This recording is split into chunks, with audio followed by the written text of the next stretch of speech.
नमस्कार, आप देख रहे हैं मऊ तक और हम इस समय मौजूद हैं घोसी में। नगर पंचायत का चुनाव की तारीखें अब धीरे धीरे आ रही हैं। तमाम प्रत्याशी नगर पंचायत में अपनी अपनी दावेदारी बताना शुरू कर दिए हैं। उसी क्रम में आदर्श नगर पंचायत के भावी प्रत्याशी मुन्ना प्रसाद जी हैं, गुप्ता जी हैं, इनसे हमारी मुलाकात हो गई है। आज हम इनसे चर्चा करेंगे। आप घोसी नगर पंचायत से चुनाव लड़ने वाले हैं जी। कौन से ऐसे मुद्दे हैं जिन पे आप चुनाव लड़ेंगे? देखिए, आदर्श नगर पंचायत घोसी में तो बहुत ऐसे मुद्दे हैं जो उसका विकास ही नहीं हुआ। जैसे अभी यहाँ सबसे बड़ी समस्या जल निकासी का है। अब तक जल निकासी पर किसी चेयरमैन ने अब तक ध्यान नहीं दिया। केवल वादा करते हैं लोग और उस पर जीतने के बाद उस पर कभी भी उस पानी के निकासी के समस्या को लेकर कभी वार्तालाप नहीं किए, न किसी अधिकारी से किए, न किसी नेता से किए, न विधायक से किए। और यह मेरा मुद्दा है। हम जीतने के बाद अगर हम जीत जाते हैं, जनता का अगर मेरे ऊपर निगाह बनती है, चेयरमैन बनाती है, तो मेरा पहला यह जल निकासी का ही मुद्दा, सबसे विशेष जल निकासी का ही मुद्दा है। अगर जल निकासी का मुद्दा अगर समाधान हो जाता है तो समझिए कि पहला समाधान मेरा यह हो गया नगर का विकास। होता है, चुनाव जब आने वाला होता है तो वादे बहुत किए जाते हैं, बातें बहुत की जाती हैं, धरातल पर उतनी स्थितियां चेंज नहीं हो पाती हैं। इसको आप कैसे देखते हैं? देखिए, वादा नहीं, काम करूंगा, मेरा यह विश्वास है जीतने के बाद। अभी देखिए, नगर पंचायत घोसी में बच्चों को खेल का मैदान नहीं है। बहुत सारी ज़मीनें ऐसी हैं कि उस पर जो अगर हम लोग ध्यान दें तो बच्चों को खेलने के लिए खेल का मैदान हो सकता है। हर वार्डों में बहुत ऐसी समस्याएं हैं, जिसे स्वच्छ जल की सुविधा नहीं है। मैं हर घर स्वच्छ जल की सुविधा पहुंचाने का काम करूंगा।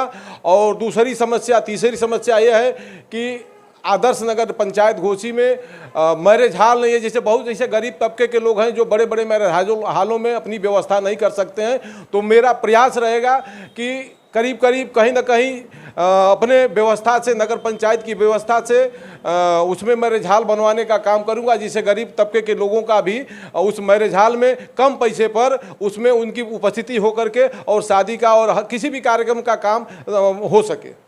खासतौर से जो बड़ी समस्या है घोसी नगर पंचायत की, पुराने तार, जर्जर तारों के वजह से आए दिन जो लोग हैं वो परेशानी झेल रहे हैं बिजली कटौती को। इसको कैसे फेस करेंगे आप? देखिए, ये भी बिजली की भी जो तार की समस्या, ये भी बहुत पुरानी समस्या है। मैं इसका भी समाधान कराने का प्रयास करूंगा कि जो पुराने तार हैं, जो कभी भी ये जान माल का खतरा हो सकता है, इसका भी मैं तार बदलवाने का काम करूंगा। यहाँ के गरीब तबके के लोग हैं बहुत ऐसे जो ठेला खोमचा लगा करके सड़क पर अपना रोजी रोटी का काम करते हैं। तो इसका भी, जैसे फल मंडी है, सब्जी मंडी है, ये भी मैं प्रयास करूंगा कि हमारे हाथों द्वारा सब्जी मंडी और फल मंडी का एक बड़ी अच्छी सुविधा हो, जिसमें फल मंडी और सब्जी मंडी उसमें दुकानें लग सकें और गरीब तबके के लोग उसमें दुकान लगाकर अपनी जीविका उपार्जन कर सकें। और तीसरी समस्या जैसे टैक्सी स्टैंड का है। टैक्सी स्टैंड का मतलब यह है कि कहीं जगह नहीं है, उसकी भी मैं व्यवस्था करूंगा कि टैक्सी स्टैंड का, जैसे घोसी के लिए, मऊ के लिए, मधुबन के लिए, नदवा सराय के लिए हर रोडों पर टैक्सी स्टैंड की व्यवस्था की जाएगी, ताकि हमारे आने जाने वाले यात्रियों को कोई असुविधा न हो और जो टैक्सी लेकर के सड़क के किनारे लगाते हैं उनको भी कोई दिक्कत न हो। हमेशा कहीं पुलिस वाले, कहीं कुछ, हम सभी दुकानदार उनको परेशान करते हैं कि मेरे सामने मत लगाइए। उसकी भी समस्या का समाधान करूँगा कि उनका अस्थायी टैक्सी स्टैंड की व्यवस्था करूंगा, अस्थायी सब्जी मंडी की व्यवस्था करूंगा, अस्थायी आपका मछली मंडी की भी व्यवस्था करूंगा। इसमें ये भी बड़ी समस्या है मछली मंडी की भी। जो अगल बगल के सड़क के किनारे या रेलवे किनारे बेचते हैं, उनके लिए मैं अस्थायी मछली मंडी बनाने का प्रयास करूंगा, जिसमें आम जनता पहुंच करके अपने उनका मछली और मीट खरीद सकें।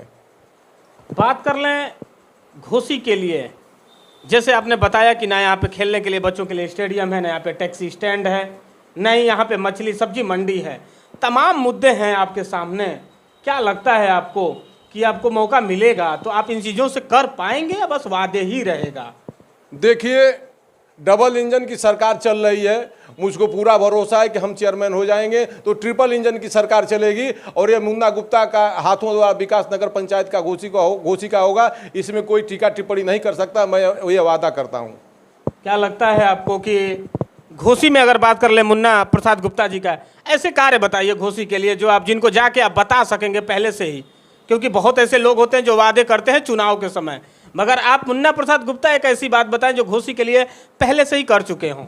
देखिए, मैं तो हमेशा जनता के बीच में रहता हूं और जनता की समस्याओं को सुनता हूं, लेकिन वो वीटो पावर मेरे पास नहीं है। जितना मेरे पास मेरी क्षमता रहती है वो मेरे कलम में ताकत नहीं है। मैं अपने क्षमता अनुसार उस समस्या का समाधान करता हूं। अगर वीटो पावर मिल जाता है, वीटो पावर में और कलम में बहुत ताकत होती है। जनता के द्वारा चुना गया प्रतिनिधि के का पावर जो है, ऐसा पावर है कि सरकार को भी हिला देगी। वो जनता का पावर जो जनता के बीच में खर्च करूंगा और वो समस्या का समाधान करूंगा कि कोई कह ही नहीं सकता है कि मुन्ना के हाथों द्वारा कोई विकास ही नहीं हुआ। जो मैं वादा करूंगा उस पर खरा उतरूंगा।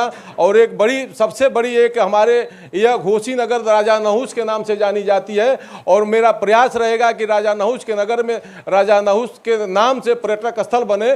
जो नगर के लोग तो आए ही, अगल बगल के दूर से भी यहाँ पर लोग आएँ और राजा नहुस की पर्यटन स्थल पर घूमें और भ्रमण करें और उनके राजा नहुस की नगरी को देखें। घोसी अगर विकास, नगर पंचायत में विकास नहीं हुआ, वो टैक्सी स्टैंड नहीं बन पाया, वो सब्जी मंडी नहीं बन पाई, वो बस अड्डा नहीं बन पाया, वो खेलने के लिए ग्राउंड नहीं बन पाया, जैसा आपने बताया कि एक मैरिज हॉल नहीं बन पाया, जैसा एक गोष्ठी करने के लिए एक भवन नहीं बन पाया, उसका रीजन क्या रहा? देखिए, वादे करने के बाद जो काम नहीं करता उसको जनता नकार देती है और इस बार भी जनता नकारेगी। घोसी में काम नहीं जो करेगा वादा करके उसको जनता खुदे नकार देती है और मैं ऐसा काम नहीं करूंगा। जनता के वादों पर जो मैं वादा करूंगा उस पर खरा उतरूंगा कि मैं दूसरे बार भी लोग कहें कि नहीं, हम मुन्ना को ही चेयरमैन बनाएंगे। पहली बार तो पहले बना कर देखें मैं कितना विकास करता हूं। तो ये थे भावी उम्मीदवार आदर्श नगर घोसी पंचायत के मुन्ना प्रसाद गुप्ता जी। अब देखना यह है कि जिस तरह से चुनाव आ रहा है और धीरे धीरे सरगर्मियां बढ़ रही हैं, क्या ये जो वादे किए जा रहे हैं वो जनता के पूरे भी होंगे? आप देख रहे हैं मऊ तक, मैं संजय, नमस्कार।